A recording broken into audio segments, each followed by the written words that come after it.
Welcome to Collective Guidance. I'm your host, Charla Goodnight. I am so excited, you guys, to have my friend, this amazing woman. She has been on this podcast before, Kathy Clair-Hayes.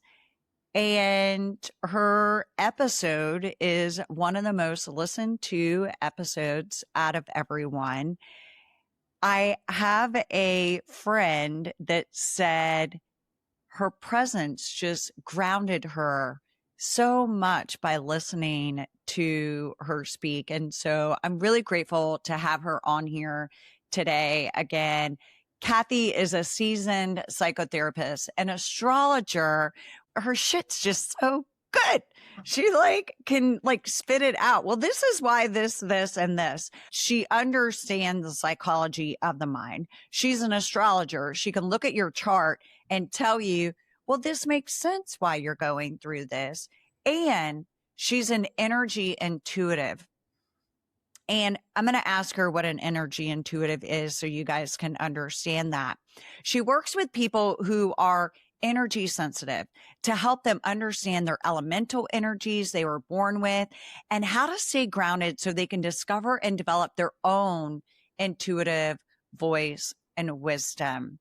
I think she does have some spots available. Sorry, Kathy, I'm calling you out like that because I love you. And I think that people could really benefit from you of the remembrance. But before we get started, I want you to tell everyone, what is an energy intuitive?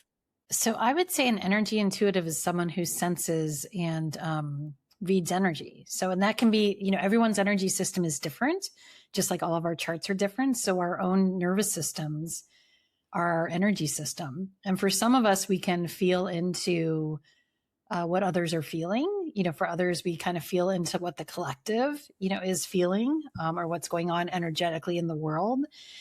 And in many places, people's intuitive gifts are how people experience this. So sometimes when I'm working with someone, I'll just have a sense about it. It's not even a feeling. Sometimes I can feel what someone's energy is like, but I also get a sense of how their system's wired. And so knowing how your own system is wired helps you create kind of a care plan in terms of what you need to ground your energy and to be present for your energy so that you don't get wobbled by the crazy that's happening in the external world right now.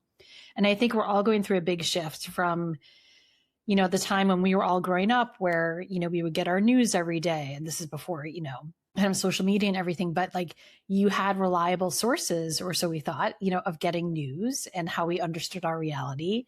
And now it's becoming really clear that people can have many realities. And so it's very important for people to be able to tune into their own heart and their own system and be like, what's true for me right now? What's in my highest good in terms of either what I'm choosing to do or where I'm putting my own energy. And so an energy intuitive, I think, has a sense about, at least when I work with people, I have a sense of what would help ground their system and what might help them kind of untangle old patterns that have kept them in a survival response or kept them in a stress response. Because when we're in those places, we can't actually come to a place where we actually hear our own intuitive voice because there's too much noise in the system. It's too much static in the system. Yeah. And I myself, but I know a lot of other people are having rapid change and transition in their life. And for me personally, I'm able to really ground into it and move with ease and not let it kind of trip me up this time, not always in the past, but this time.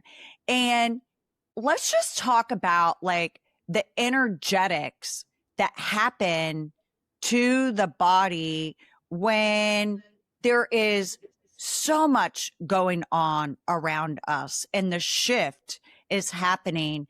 What's happening energetically in the body when we are moving through a time of transition and massive identity change, maybe? Mm-hmm. I think everyone's system is different, so it can show up different ways, right? Some people have sleep disturbance. Some people have really vivid dreams. Some people are having kind of out of body experiences when they're dreaming, kind of astral traveling, they call it. Have you ever astro traveled? I don't know if I have or not, which makes me think I haven't been conscious of it if I have. But there's times where I wake up where I'm really tired and it feels like I've been on a journey, you know? Yeah. So, so I think, you know, everyone's different in terms of how their system is. Like, I'm a Taurus sun, so I'm very grounded and rooted, right? So I probably on some level don't feel safe astro traveling is what I would say. But other people who have a lot of air in their charts, you know, might be I'm an like air and journey, I love to astro travel. Like astro traveling used to be my thing. Yeah. Like until I was like, okay, like maybe I shouldn't be doing this too much. Yeah. I need to like stay in my body. But once I learned how to astro travel and go to places and see environments, I was like, wow, okay, my body is not my soul. Yeah. Like it is my soul embodies me. Right. This human form. So yeah. And so everyone's, you know, system is different, right? For some people, they feel really ungrounded when they're going through a big awakening or a big kind of up level. And for other people, it's, you know, the groundedness can kind of feel like there's a disruption in kind of what needs to come down. And it's really in some ways fine tuning your system to be able to upgrade, you know, our cellular structure in terms of allowing frequency and energy to work with our bodies. And at the same time, to not be so much like up here, you know, in terms of having the experience, but to have the experience be able to come into the body. I mean, I think that's what this transition from Taurus to Gemini for Uranus is really about. For a lot of us, I think, well, Uranus was in Taurus, it was a lot of up level, like in a grounded body sense. And now it's like a higher frequency up level that's faster, that's requiring us to shift and change faster. But on some level, we also need to be able to bring that energy down into our bodies and allow it to shift and change our DNA and allow it to shift and change our health conditions and allow it to shift and change our identities and who we want to be. And so, you know, everyone you have the opportunity to become conscious of the energies that are working with you or are present to you through looking at your astrology chart and transits. Or you can be unconscious and kind of dial in and dig in and be like, I don't want to shift and change. And guess what? That's, I think, now where people are having more problems because it's like things are shifting and changing, whether you want it to happen or not, whether you're in denial or not. And people's lives are really being impacted. So on some level, it's weathering the change or stepping into the river that's moving very rapidly and saying like, what are the things I have on my rafts that are going to help me get through this with ease and grace? You know, I think that's the other thing is we can fight the change or we can welcome it and say like, what do I need to learn here? Like what is being asked of me? How am I being asked to shift and change? And I think for all of us, like people say we're here for a reason. So there's many of us who were born in the 60s with a Uranus-Pluto conjunction, you know, that I think are having big awakenings in terms of coming into a new understanding of why they're here and what they're here to do. And for a lot of people, it's, you know, losing a job can be an awakening in the sense of like, you thought you were doing this forever. And now all of a sudden you have opportunities and space available to you and you're tuning in and tapping into something that feels very different. You know, when we were growing up, I think a lot of this was done more via, I would say, spiritual communities, church and other things. And it feels like there's kind of a wide openness to people having lots of different experiences and coming into whether it's psychic gifts or energetic gifts or just different understandings, you know, people are kind of having the experience. And so I think a lot of people are having these experiences by themselves and they're feeling like I have anxiety or depression or I'm in a stress response. And the reality is like you're being asked, your body's being asked to change and shift. And if you can welcome that and calm your system down, you actually can benefit from the frequencies and what's happening. And so it's a very different way of looking at the world. But I may get it. How do we know that the astrology is asking us to shift and change? The error that we are in is asking us to up level to a higher state of consciousness. And what does a higher state of consciousness really look like? So help us. Give us your thoughts on this. Well, it's both and, right? You can put your attention on the 3D, the things that we can see with our five senses, right? And that's a reality. But also understand, like, we have very short, like, it's a very short spectrum of what we can see, taste, feel, touch, etc. That's the world of matter. And there's a whole spectrum of things that aren't seen in that world or aren't felt in that world. And that's when I think of frequency, that's what I'm talking about, kind of the other spectrums of information. And there's scientific evidence and proof of that. You're not Right. just spouting that. Yeah. And if you think of, talking about what frequency is would help people. Like, if you think about frequency as energy movement or information, or, a lot of times we think about frequencies just like dialing in the radio station, right? Like, can I get a clear signal? And there are different times and experiences when many people become very aware of that there is more to this world than just what they're experiencing in the moment. And typically those are heart opening experiences where people go through an awareness where their heart opens and their system becomes very attuned and very dialed in. And oftentimes people will have tears or lots of joy or just like very poignant an experience of something that actually doesn't have words. And that's more what I'm talking about, is kind of, there are ways to tap into that when we're meditating, when we're walking in the woods, when we get quiet in some ways, or sometimes in busy places. People have airports. People talk about, I had this huge download, and people use the language, I'm having this download, where they just are receiving information. It's not something that they set out to think about. It just comes, and there's just a knowing. And I think that's what our systems are getting more attuned to, is like, how is your system taking in information? If you're in a stress response, you're in survival. It's not safe to be open to that. So you're not doing that. Some people are kind of wired to be open. And so they feel overwhelmed by the information. They feel overwhelmed by feeling everything. And so a lot of it is learning how to work with your own system so you can turn the volume up and you can turn the volume down. And that's a very individual experience for a lot of people. But I think the key is to have people be able to have resources to do somatic things, to ground their nervous system. I have so many, like, part of being a therapist that I love is because I get to see patterns in my clients, right?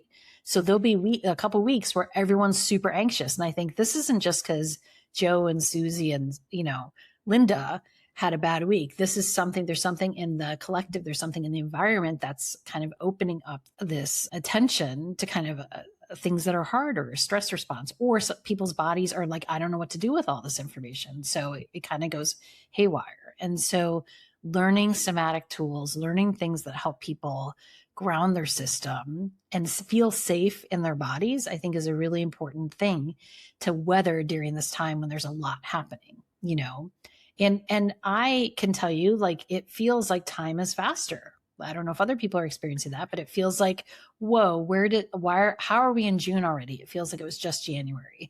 And so that's a piece of this energy of kind of things moving very fast. And how do we deal with that? Well, we have to be really present in the moment to where we are and what we're doing.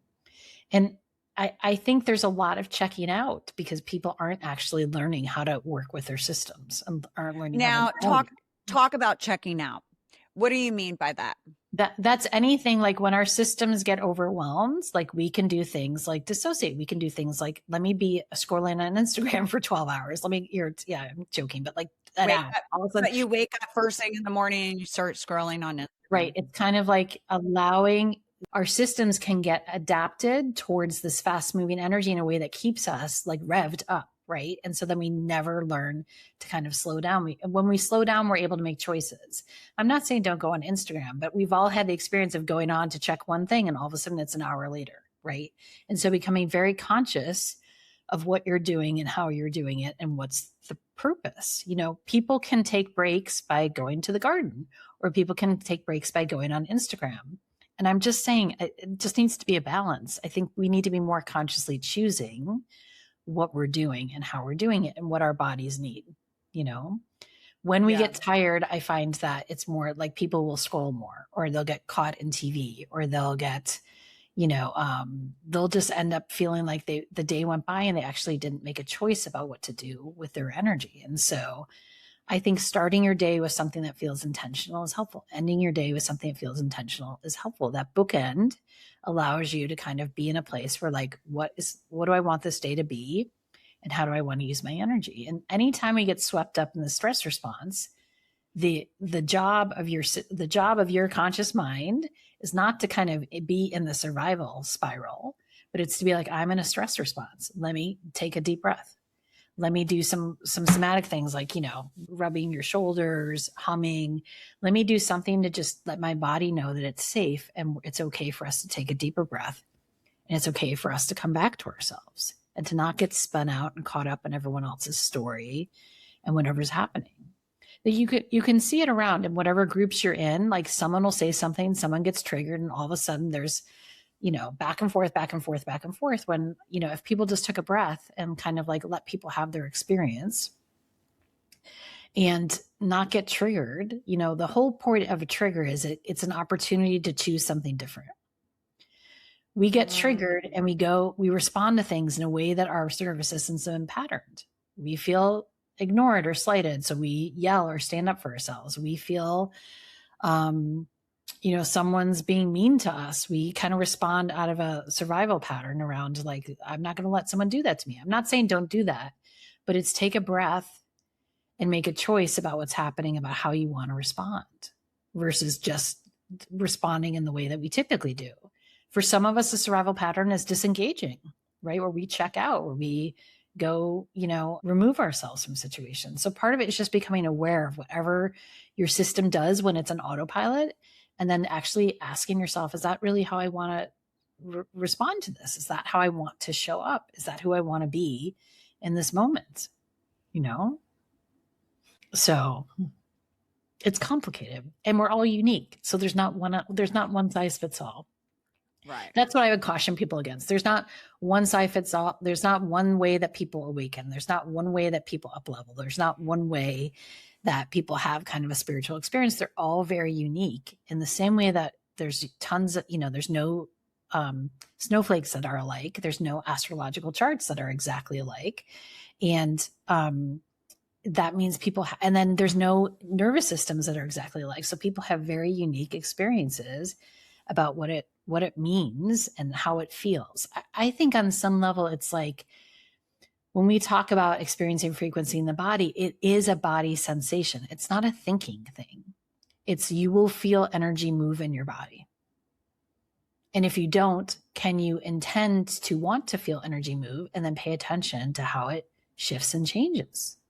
When we're not used to being in our bodies, it takes an adjustment to pay attention to what's happening. Yeah, it definitely does. And sometimes you need to get quiet. Yeah. And if you're not paying attention, you're going to eventually have some kind of body shutdown. Yeah. Well, the other thing I think that happens is we can go on a big retreat. We can have something can happen where we feel like, whoa, that was intense and that was an up level. And then we go on with our life. Like we literally do not give time for our bodies to integrate the information. We don't take a break. I mean, how many of us have gone on a big retreat and gone back to work the exact day, the next day that we've gotten home? The reality is if we can take off a couple more days and sleep and allow it to land, allow the frequencies to land and integrate into our bodies, that's where the change comes. It's not just having the exposure or the experience. It's like allowing it to be integrated into who you are and cellularly, like how your body's wired. Yes, things can happen overnight, but I feel like it's your bodies need to have time to kind of adjust and absorb, the change. The change and what's happened. Yeah. And going from the old into the new for sure. Yeah. Can you tell everyone how your chart can mimic what's going on in your life? So I don't know if I would say it mimics it. I would say like you are born with a chart that gives me, when I look at a chart, I get a sense of how someone's energy system works. Are they super intuitive? Do they feel, or do they have a lot of water in their chart? Do they feel the feelings of other people? Do they have like an air sign where they have a lot of planets? Like, are they someone who's kind of connected to the ability to kind of download frequencies and more of an ease, kind of just, it's easier for me to do that? Is it someone who has a lot of earth? Are they someone who's super grounded? A fire do they need to move energy to kind of have this experience of having energy in their body? Like, it just gives me a sense as to how things work for them. Some of our charts have lots of trines, blue lines, and things are easy. That's like a gift. Some of our charts have red lines, squares, and oppositions, and that's something we have to learn to work with and balance. And so, because everyone's different, it allows for like, this is how you're wired. This is how you might meet a problem, right? Or a challenge that comes in your life. Then the transits are like this external wheel that's going around. Your natal chart the planets are having conversations, right? Who are you going to be? How are you going to show up? What are you here for? Then the transits go around and also have conversations with your planets. And so all of a sudden, everyone who has everyone who has Gemini energy, any planet in Gemini, is going to have a conversation. I have a moon in Gemini. Right. You're going to have a conversation with Uranus. Uranus is going to say, like, let's go. It's actually not going to have a conversation. It's going to change something radically quickly out of the blue. And you're going to be like, whoa, what was that? And then you're going to have to learn how to integrate it.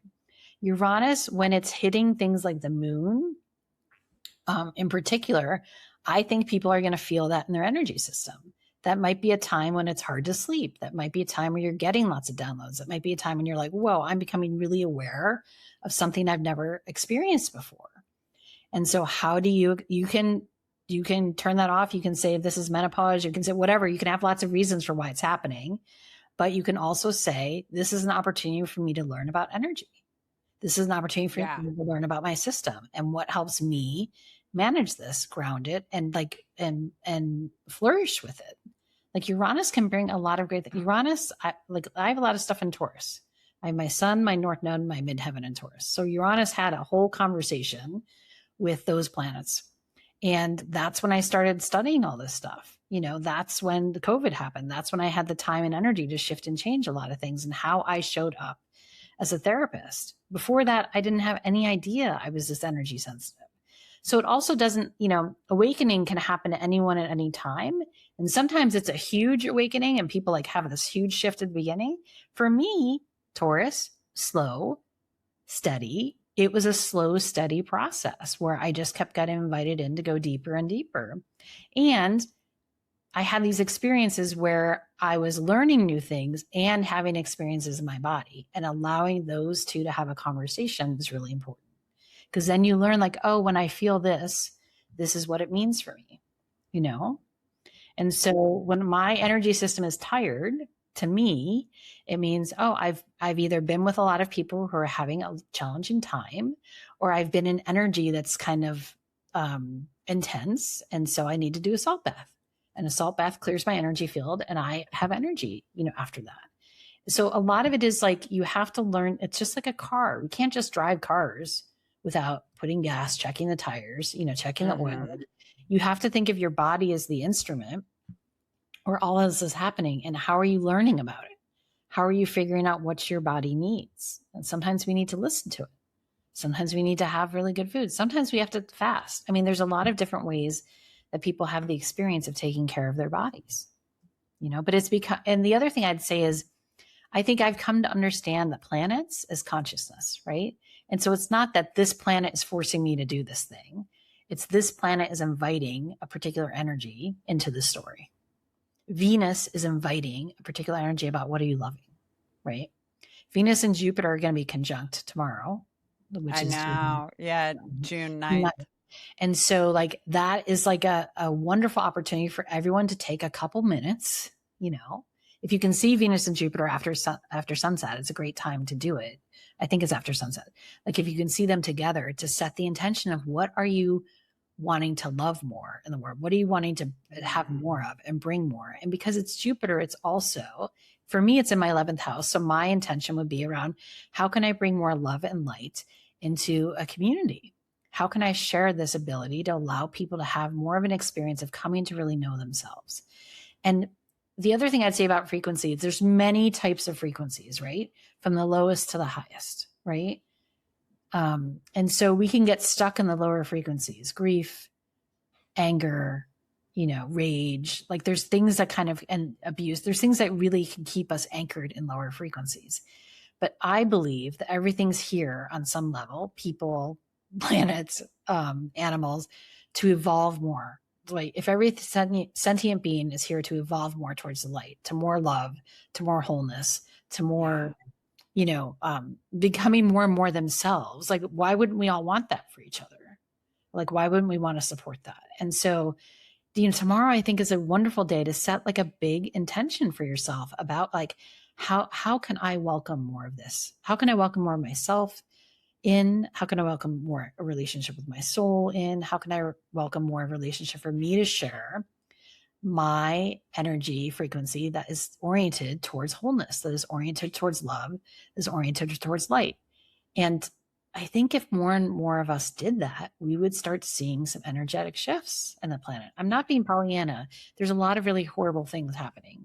There's a lot of horrible things happening, but I think that if we all asked, how can I serve my brother and my neighbor and my sister and what I love, how can I share more love? I think that there would be an energetic shift in a lot of ways. My Venus is in Cancer. Yeah, so you just had a Venus return, right? I just had a Venus return. That Venus, that transiting Venus had a energetic conversation with your Venus. Yeah. And guess what? Then it's coming to Jupiter and they're going to have a conversation. And like, it's going to be up to you, like in your 6th house of daily structure and work, right? And habits. And for you, the challenge might be like, how do I open up more to like daily having this experience of sharing my love with myself, my love with others? I think on some level, it doesn't have to be challenging or hard. We don't have to spend tons of money to do this. Like we have to just step back and kind of come back to ourselves. Everyone, it's okay to be quiet. I had one conversation with a client recently where I said to her, it's okay to be uncomfortable, right? We've been so wired to not be uncomfortable. That's part of what I think the dissociation is, or this, checking out is like, I feel uncomfortable. Like there's a lot of uncomfortable things happening. And when you're feeling uncomfortable, can you take a breath? Can you just acknowledge that you're feeling uncomfortable? And can you say like, what is it that I most need? What does my body need in this moment? What does my spirit need? What does my heart need? What does my soul need? And just see if there's something that can anchor you. Because sometimes when we're uncomfortable, we're not supposed to be doing anything. We're supposed to get clear on what, and then out of that clarity, it might be like, I have to use my voice and set a limit here. This isn't okay. Or it might be like, I actually need to just send, some loving energy to someone I'm thinking about or caring about, whatever it is. Yeah, I think on some level, we also are oriented towards doing, right? I don't know if that's just American culture, but there's a sense about like, there's a problem, we have to do something, we have to fix it. Right. And some of the frequency stuff is asking people to step back, observe, integrate. And can you hold out the dream or the hope of how you want it to go and allow things to unravel in a way that actually doesn't cause you to have to force something to happen, Yeah. And I think most importantly, I've talked about this in an episode before about calling on your angels, calling on your guardian angels, your goddess angels, the archangels, your guide, your spiritual board of directors for whatever it is that you are going through, and say, here, I trust in you. Show me the way on it, and let me just retreat, become the hermit, and allow you to guide me through this. Getting that radical trust in your body can help calm the nervous system. And praying, I think one of the best ways that we can calm our nervous system or calm anxiety when we're in it is moving into prayer. Moving into prayer, just, like praying. And I'm grateful. Take this. I allow you to do whatever you need to do with it. Lately, I've been singing the Shema nonstop. It's a Jewish prayer, and it's Shema Israel, Adonai Eloheinu, Adonai Echad. Yeah. So just having something to pray on to help relieve the anxiety. Our angels want us to call on them. Yeah. They are asking for us to call on them and to allow us to be guided by them. Yeah. And in some ways, one of the things we didn't kind of talk at the beginning, but I think it underlies this whole premise, is that in terms of the quantum field, like there's a field of information where all possibility exists, right? And prayer is actually accessing that field and saying, this is my desire, this is my need, this is my want, in some ways, and this is who I want to become, right? If we all just became more conscious of that, if we all got out of a story that we're the only ones, that we have to do this, that, there's some kind of, I don't know, there's something about this idea that we have to do everything solo that actually isn't helpful. I think there is this ability to connect to our ancestors, to our guides, to a whole host of energies that we aren't aware, that are around us at all times, but we're just not conscious of. And when you're not conscious of it, you're not working with it. And so I think part of it is people setting up ways to just become conscious of it. And sometimes it's just taking that breath and saying, like, let me shimmer the web. Let me put this out, as this is what my desire is. This is what my want is. This is what my need is. And then practicing kind of that experience of, when that happens, how do you want to feel? How do you want to have that experience impact your life? And I'm not saying it doesn't mean that you then don't show up in the world in a particular. You have to do the work. You have to take inspired action always. But taking that time to get clear on how you want to think, how you want to act, how you want to feel, allows you to make change. Otherwise, you're just doing what you've always done. And we can't make change out of that place. Like that's not. And the other challenging thing about stepping onto the change track, or stepping into, as Joe would say, the river of change, is like you're stepping into the unknown. You're not going to be in control. You're not going to, but if you can be open and trust in that way of like, I'm here and I'm showing up and I'm doing the work and I'm being open, like, show me, please, you will have synchronicities and other things that happen that guide you, that take you on a journey and take you on a path. And that's the fun of it for me, is like when something happens when you're like, there's no way, things will happen. I'll be like, there's no way I can do this. And then something happens and it's like, oh yeah, I got to step into that. Like, that's just really clear. I need to do that. And it's learning to trust your system, and it's learning to trust and to be open, and to not be so like wedded to a 5-year plan, to not be so wedded to, this is what needs to happen. This is where I need to go. This is what I need to do. But to really kind of leave space for some freedom in your life, to be like, if I'm going to be on the journey, I'm on the journey, and I'm going to follow it. Yeah. Yeah. When we have a life shift and the energetics of it, shifts, we have like cleansing of the body. Like I have this one friend that she was in a 9-year relationship, and she found out that another woman was living with him.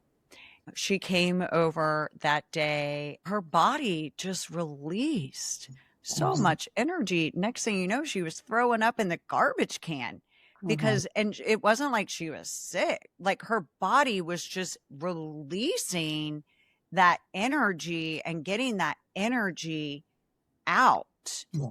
We actually did a clearing on her, just cutting cords of attachment. Yeah. What do you know about cords of attachment and cutting cords of attachment? There's lots of different ways, I think, to think about it. But a lot of times when we're in relationship, like if we just took like a relationship that happened in the here and now, if two people are in a relationship, the relationship ends. And you still feel attached to that person. You still feel like part of your energy is with that person. Like you're wanting to date and do other things, and you're feeling like I'm either thinking about that person or I haven't integrated kind of the lessons of that particular relationship, and I'm forcing something to happen, and you're just feeling stuck. And so cutting cords is one way that people do about kind of energetic releasing. I think you can cut cords in lots of ways. You can actually do, a thing where you are cutting the cords. You can do a ritual where you kind of honor the relationship in terms of, listen, everyone who shows up in our life is here to teach us something. Whether we like the lesson or not, there's something to learn. And some of our hardest lessons are people that actually we don't like, right? And so, or that we have the most trouble with. And so on some level, it's learning to kind of bless that. Thank you for this lesson. And thank you for teaching me that I actually don't need to keep having this lesson again, that I don't need to keep picking partners who aren't really available to me, that I deserve more love. And I'm getting more clear on like what my sacred no's are and what are my sacred yeses. And I think on some level, we all walk into this world with patterns that we learn from our families, but also ancestral patterns that are in our DNA and other things. And I've just become more and more aware of, not only do we have cords with people that kind of are in our lives, in the here and now, but we also have cords and attachments and different energetic entanglements along with our ancestors. And so learning how to release that and cut cords is something that's really important. And I'm just stepping into family constellations as a new way to learn to do that. And it's been pretty amazing to learn that. I love family constellations. I mean, it is so wild. I never realized that I had like this cord and this kind of pattern toxicity thing with my grandmother and my mom.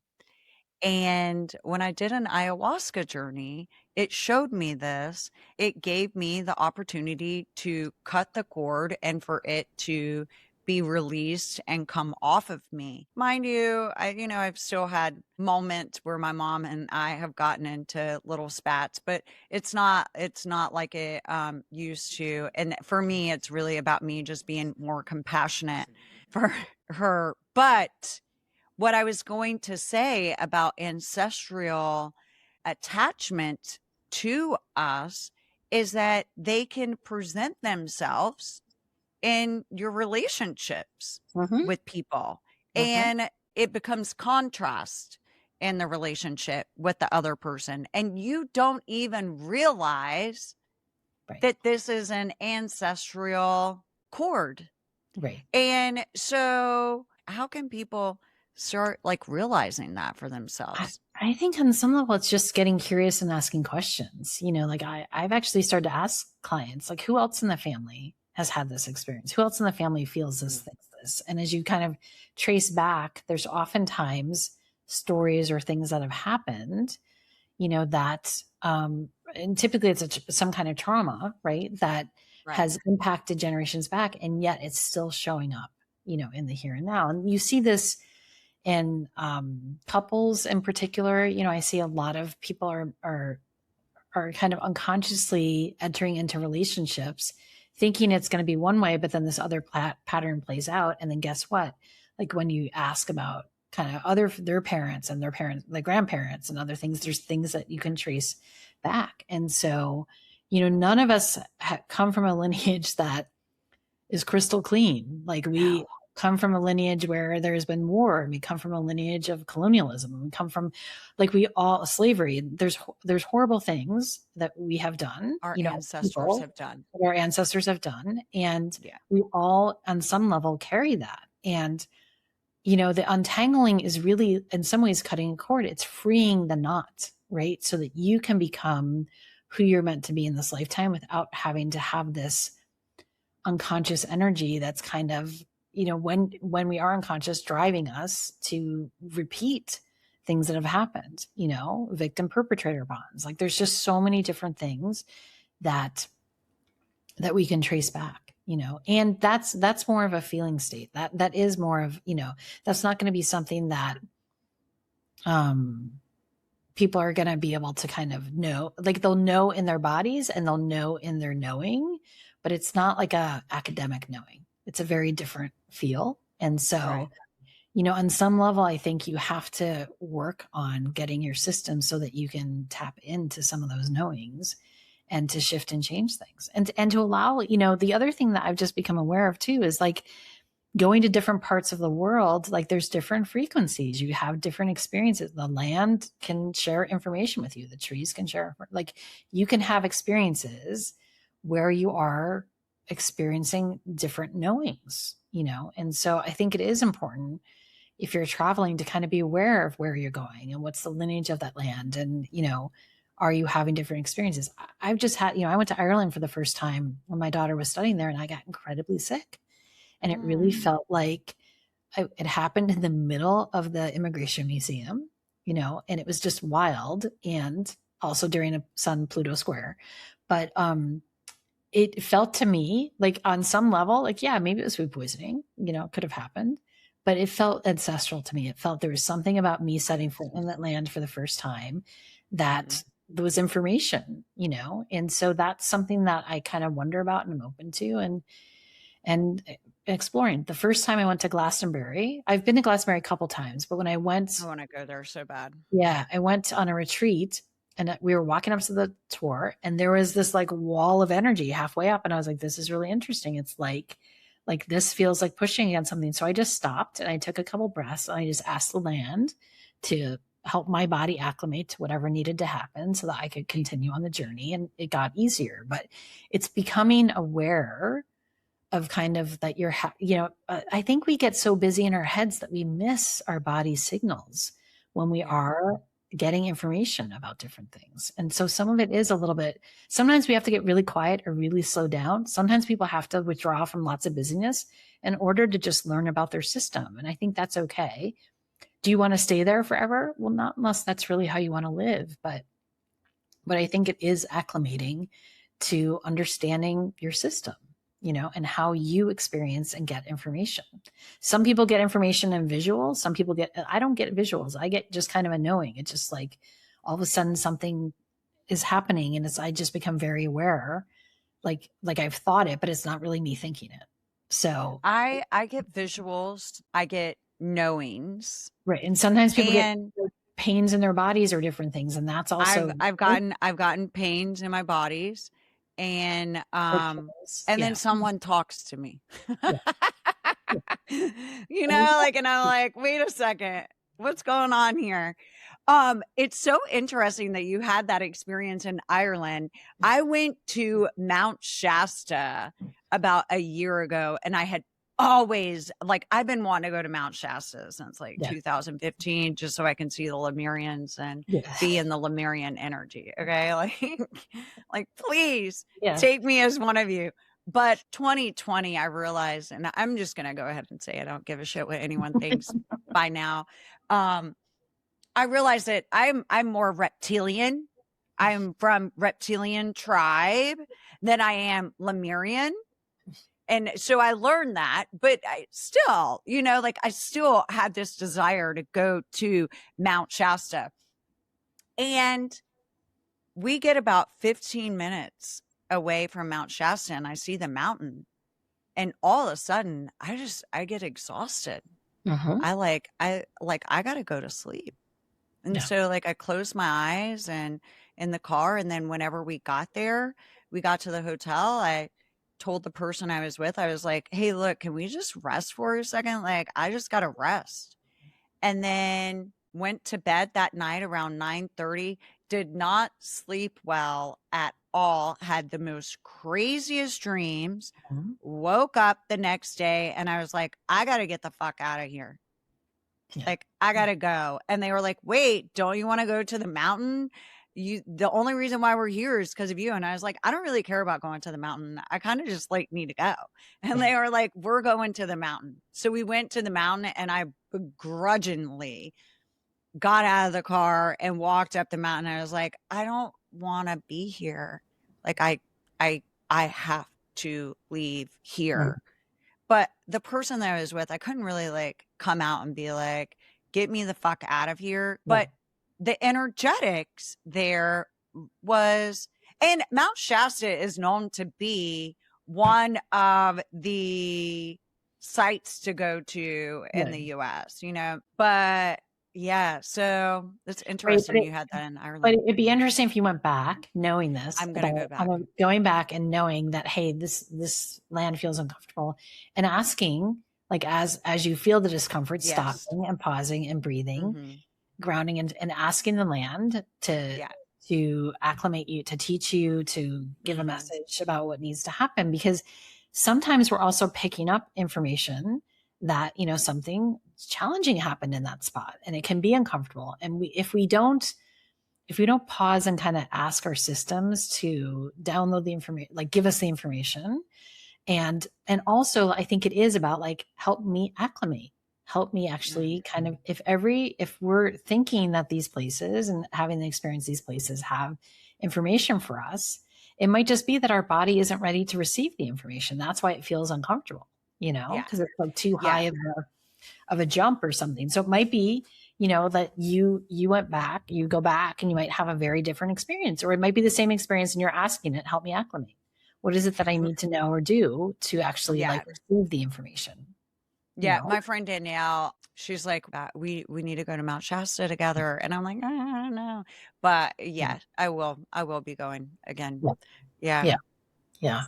If your internal guidance right now, spirit could give one piece of advice or just one information of guidance to help anyone in the collective that is ready to elevate to a higher state of consciousness, and yet they are really, really in the human experience, what would be that guidance?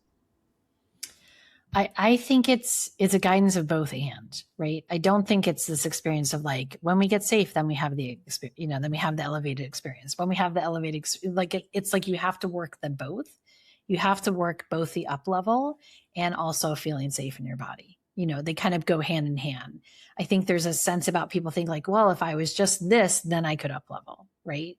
And the reality is, any of us can, if you take the time and energy to just step back and connect, you will. Like, I don't think it's like there's not certain people that are more deserving. There's not certain people.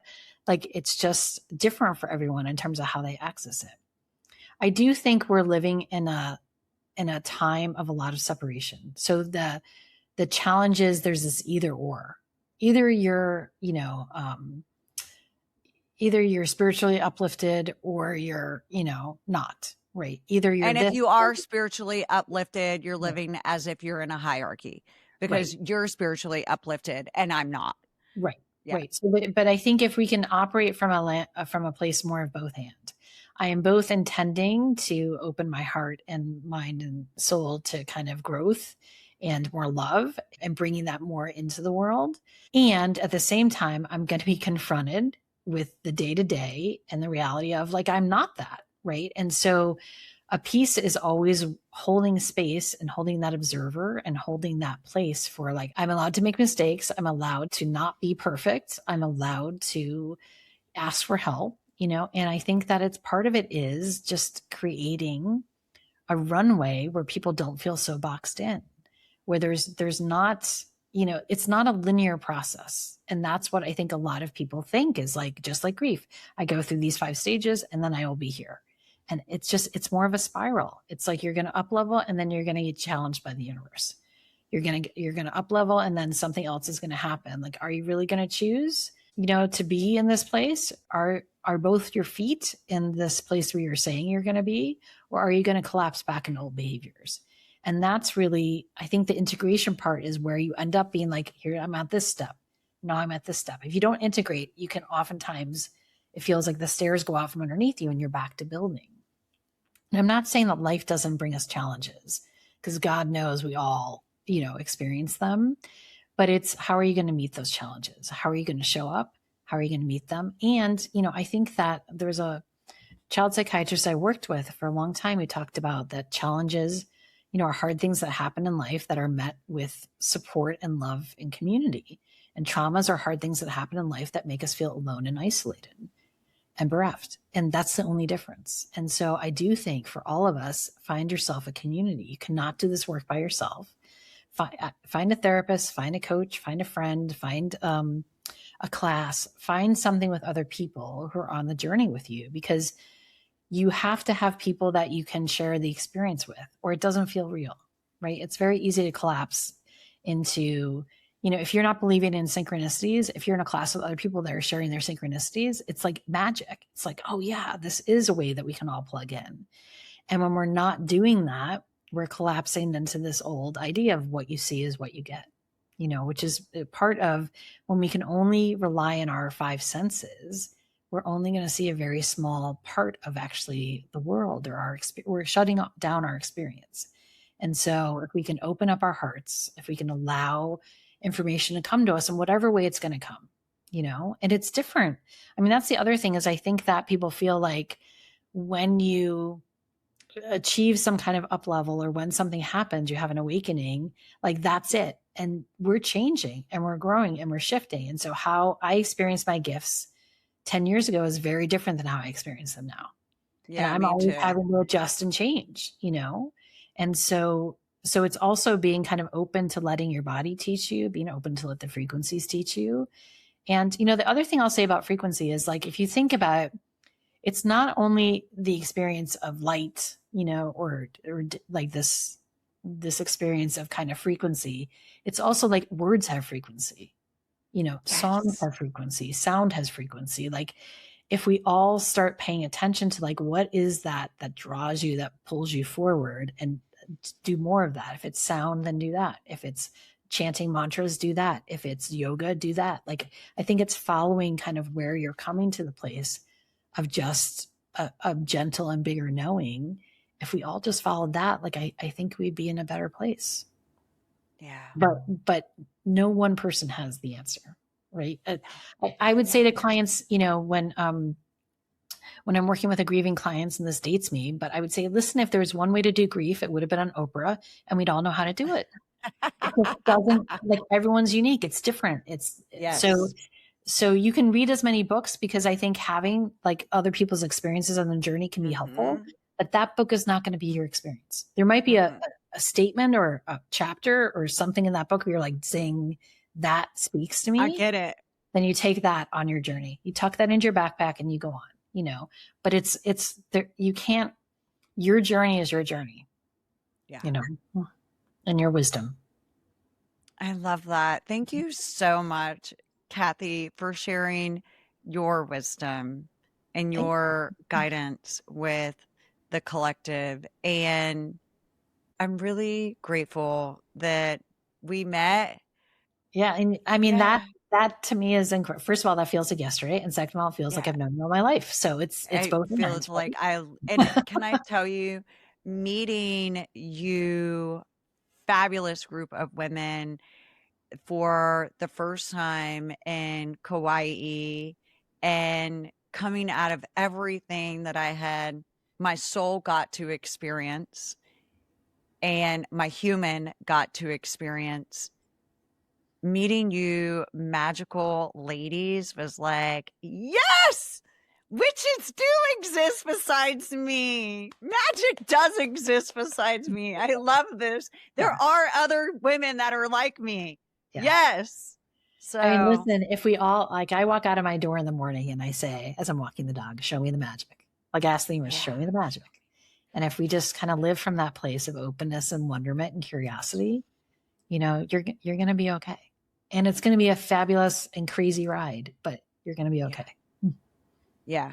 Show me the magic. Okay, you guys, thank you so much for joining us. Thank you, Kathy. If you guys like this episode, please hit the like button, subscribe, leave a comment, leave a question for Kathy, and, check out her website. And Kathy is a psychotherapist. Yes, she is located out of Boston, but through her astrology work, she does do coaching that allows her to be outside of Boston. Correct, Kathy? Correct. Yeah.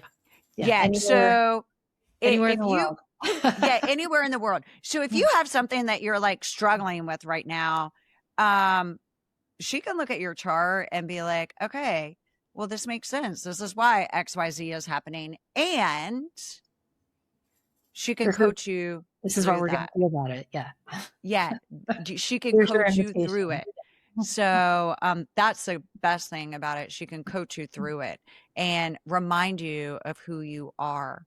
That's what we're all here to do, is remembrance of who we are internally. And that is this magnificent, energetic, white light soul that is chosen to be in this human existence, in this time, space, reality. And with that, thank you so much for joining us. Thank you for being here, Kathy. And I hope everyone has a spectacular day. Thank you.